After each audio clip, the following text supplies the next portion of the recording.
Nah sekarang tadi urutannya nih, ini karena berurutan nih. Bisanya dekat dengan Allah karena baik dia pendengarannya. Bisa mendengar cara bagaimana mendekat kepada Allah. Wasima'u min haitsul fahmi. Dan hasil dari pendengaran itu nanti akan membuahkan pemahaman. Kenapa orang salah paham? Kenapa orang yang gagal paham? Kenapa orang yang salah paham, gagal paham, kurang paham, enggak paham? Karena memang fungsi ini enggak diutamakan. Kok bisa salah paham? Ya karena beda mendengar dari siapa, kata siapa, sumbernya dari mana. Sementara ini soal agama, soal akhirat, yang tidak boleh sumbernya tuh asal-asalan, harus benar. Dari siapa Pak tahu begitu? Kan saya katanya iya dari mana? Karena apa secara ilmiah ini kok bertentangan ya? Emang Bapak tahu dari mana? Di kitab itu diceritakan begini. Emang yang nulis kitab siapa?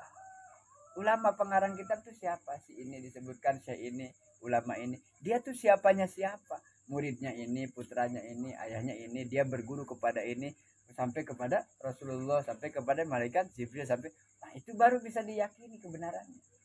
Jadi perlu ada silsilah. Sumber daripada paham itu awalnya dari mendengar. Kalau dengarnya salah, pasti informasi kesananya pasti salah. Salah dengar, salah penelitian, apa salah memeriksa, salah kalau di kepolisian mungkin penyidikan, prosesnya ada. Sehingga kebenaran ini sulit terungkap. Kenapa? Memang pertamanya dari mana? Bahwa sholat itu yang penting eling itu dari siapa? Pertama dengar itu dari mana? Bahwa sholat itu nggak perlu wudhu, nggak perlu belajar tentang macam-macam air, nggak perlu bagaimana caranya wudhu, mana yang fardu, mana yang sunnah, belajar kumur-kumur sama istinsyak, madmadoh istinsyak, mana batasan wajah ketika wudhu tuh nggak tahu. Yang penting sholat. Sholat tuh gimana? Ya eling. Eling tuh apa? Ya ingat. Caranya gimana? Di mana aja bagaimana yang penting ingat sama Allah. Itu informasi yang penting eling, caranya nggak dikasih tahu, nggak diajarin ibadah sholat, gerakannya, bacaannya. Itu awalnya dari mana? Dari situ awalnya kesalahan. Nah ya sudah, yang sudah sekarang kalau sudah tahu itu salah, diapain? Ya dibenerin lah.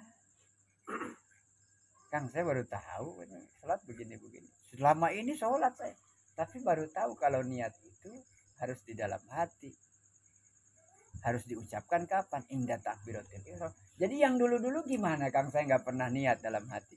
Itulah pentingnya tadi mendengar. Mang kata siapa bahwa sholat itu cukup dengan tak, nggak usahnya Allahu Akbar langsung aja, nggak bisa. Nah ketika dengar yang benar, nah itulah yang diamalkan.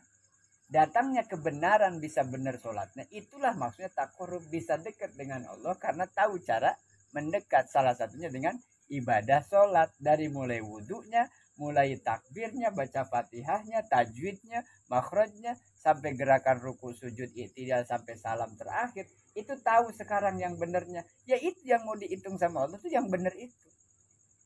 Yang dulu-dulu nggak bener kan dihitung, cuman bener nilainya kan. Nah sekarang sah apa tidak ya dulu ya? Gimana mau dihitung kalau tidak sah?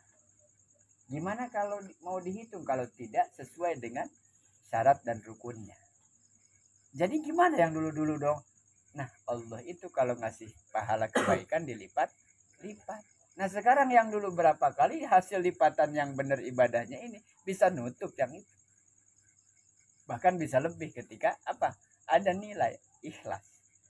Yang udah benar syarat rukun aja nanti yang Allah timbang yang ikhlasnya. Nah berarti berapa banyak ibadah kita yang ikhlas, berapa yang nggak ikhlas, belum lagi yang benar dan yang nggak benar, yang nggak tahu. Makanya jangan dihitung-hitung yang gitu-gitu. Cukup jadi pelajaran. Dulu saya nggak tahu, sekarang tahu. Ya sudah, yang belajar itu ya pentingnya. Dari pendengaran. Wasima'i min haitsul fahmi wal fahmu. Sekarang pemahaman. Wal fahmu ala qadril ma'rifah.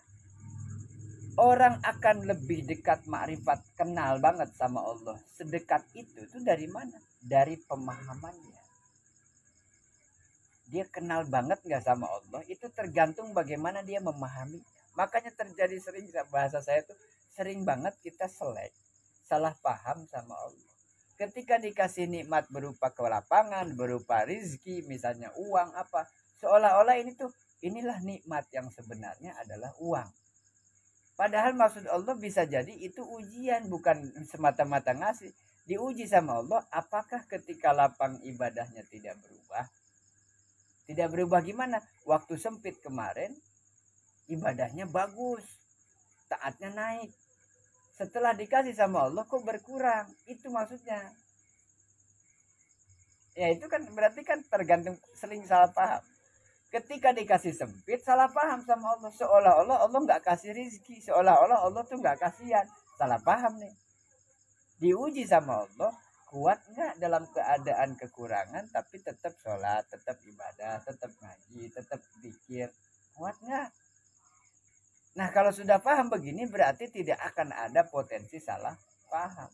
Dari awal kenal, kemudian ta'aruf, bahasa sampai tunangan, sampai ternyata terjadi salah paham. Yang satu pengen resepsi, yang satunya akad nikah aja. Itu salah paham.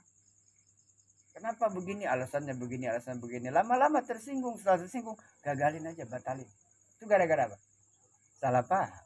Nah sekarang kalau sama Allah, ya gitu tuh tiap hari gagal salah pahamnya, seleknya.